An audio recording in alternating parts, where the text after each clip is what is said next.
What is going on, YouTube? Welcome back to the channel. Today we have another deck profile, but today we have Tachikaze's, and it is the big return of Angerblader. Angry Bladder. Angry Bladder. It's not Angerblader, Angry Bladder. Angry Bladder Syndrome, ladies and gentlemen. If you guys don't know, Angerblader was unrestricted by Bushiroad because for some odd reason Bushiroad, they felt bad for Tachikaze's, and they gave us back Angerblader. And we have a build with John. He's going to break down his build for us. Oh, by the way, guys, if you guys have any SP Tachikaze cards that you're willing to donate, please hit up John. John is looking for SP Tachikaze cards. John's going to break down his build for us and take it away. You say I'm looking for SP Tachis, but no one's going to expect the Tachi SPs I'm looking for because they're going to think it's for this build. I want the Gaia one, specifically the cards I will discuss later on. For now, let's start off. Obviously, there's the runner. Oh, wait, what? I like that one because he's a little adorable fire-breathing little monster of mayhem and destruction. He's got little cute horns. And speaking with cute units, we got this cute little heal trigger.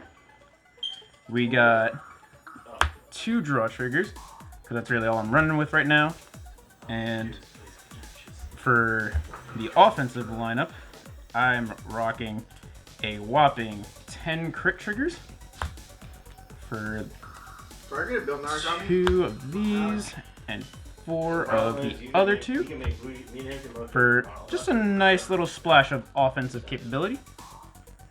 I'm still tweaking a little bit with the trigger lineup personally. Like, I might go crazy one day and just fully commit to maybe 12, possibly 16 crit if I go crazy enough, or if Henry finally stops bothering me enough about that, I will commit to the 16 crit. But for now, I'm testing this out and I'm just going to try to roll with it, see how good it goes. Grade 1s. So before Angerblader was unrestricted, I ran this at 4, which is you can put a grade 2 or less card from your hand into the soul to check the top 3, add 1, and then you can put the rest on the bottom of your deck in any order. With Angerblader being back at 4, I don't need it as much, but it is still useful to help search them out.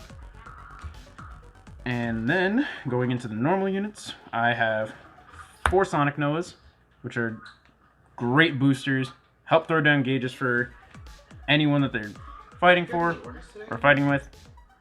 And it does help kind of put some pressure, because if they're more units that you don't really need, like after you're done attacking, you can retire them and draw if you hit. So it puts a little bit of pressure on your opponent to make them want to guard that, so they can't necessarily let you profit off of that. And like I said before, it does put down a gauge, which is great because you want 3 gauges on a rear guard, so you can help restand them with Angerblader's ability. Speaking of people that help to put down gauges, Roarbario. Roarbario is on place, Soul Blast 1. Put a gauge down for any rear guard, and that rear guard gets +5 for every gauge underneath it till the end of the turn. Essentially, using him, you can turn any unit into a sweeper, which is great because this also stacks onto sweeper, meaning if, let's say you use him and you Soul Blast 1, target your sweeper, and you boost your sweeper and give him 3 gauges, when sweeper swings, he's going to get +5 from his own ability, so he'll have 5, 10, 15 for his 3. Then Roarbario is going to give him an additional 15, making it +30. You restand, he'll get +5 from the Angerblader, and he'll be swinging again for that massive truck number. And assuming you give it to someone that isn't sweeper, it now gives them additional power, so meaning you can target other rear guards that don't benefit as much from gauges, and now that gauges give them power and give them some benefit. Obviously, Prism Bird, grade 1, grade 3 searcher. Not really much I gotta say about that. You need Angerblader. You only really run him in the build, you gotta find him. If you don't find him, you're gonna have a hard time fighting at all. You must get Angerblader at all costs with this deck if you wish to win. His other effect is, if a gauge goes down at any point during your turn, he gets +5 power. It does not stack, so you don't keep getting +5 for every gauge, but whatever. It's still a nice effect. Moving on to grade 2s. For another unit that helps put down gauges, Smilodon. Smilodon, it puts a gauge down on a rear guard, including himself, on place, and when he attacks. So he counts essentially as 2 gauges per turn. Or assuming you don't get to swing with him, you can use him as a gauge with Angerblader's effect. So no matter what you do with Smilodon, you're always going to get 2 gauges onto a rear guard, which is very nice. So that means you'll only have to really worry about getting 1 more gauge to help pop off with Angerblader. Another grade 2 is essentially a little mini backup Angerblader, is a backup sweeper. Bomb Raptor. Bomb Raptor is when your opponent's rear guard is retired during your turn, so not by card effect, or not just specifically by card effect, but by card effect or by battle.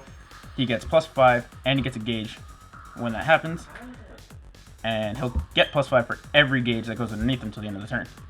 So if you get 3 gauges underneath him and you use Angerblader's effect to trigger him once, you can help to have him swing for these big numbers just like a little sweeper was. So this essentially gives you more targets for another sweeper. And speak of the devil, sweepers, he a big boy. He's a chungus boy. When he swings, he gets himself a gauge. If he gets 3 or more, you can't target him with your card abilities. So he becomes this huge rear guard that can hang out on the board and linger, and the longer he's there, the worse it's going to be for your opponent. And if you give him 3 or more gauges, he'll pop off well with Angerblader, allowing you to combo and just keep punching for these massive truck numbers.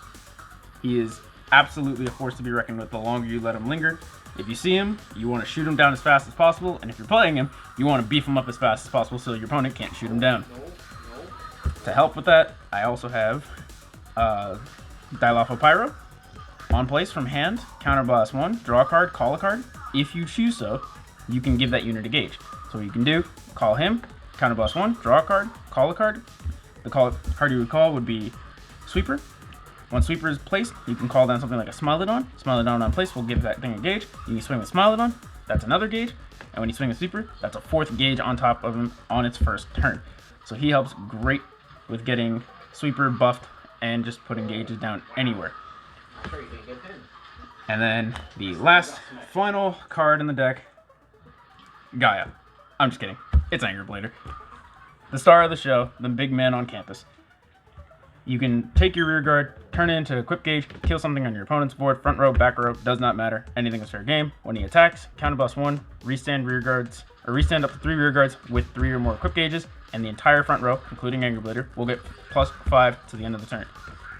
He is the card you want to use with all your other rear guards once they're nice and beefed up to help just clean up your opponent.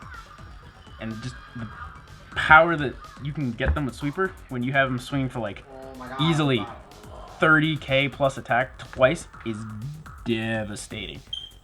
This is probably one of my favorites for the Tachi VRs, but yeah, he's really good. I'm glad to see that he's back, so I don't have to dig for as much, but once he's out, you better deal with him quick, otherwise you're going to be in for a bad time.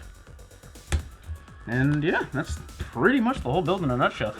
Have Angerblader, get some rear guards, give him 3 gauges, go to town, beat him down. Okay. Alright then, so what would you prefer, Angerblader or Gaia? That is actually a tough choice because I love Gaia, because Gaia just makes very simple, 1 gauge and done, and everyone gets beefy. But there's something about just looking at your opponent and going, swinging with Sweeper and going, okay, this is going to be a nice 39. Swing again for another 39. Angry Bladder, counterblast 1, restand, big. It's like, ooh, it's so satisfying. It's a tough choice. You monster. I think for now, it's Gaia. But I feel once maybe I get like a nice, maybe once I tweak up the trigger lineup a little bit, maybe then Angry Bladder will definitely take my heart with him. But for now, I'd say it's Gaia. Okay. Alright guys, if you guys enjoyed the video, please give it a thumbs up. If you guys enjoy the channel, please subscribe to the channel for more videos. Every Thursday, standard Mark Watch, and every Wednesday is our premium Mark Watch. And also guys, hit the bell button to get notifications when our videos are up and running. And if you guys like this deck profile, comment down below saying Jurassic Park. And we will see you guys next time.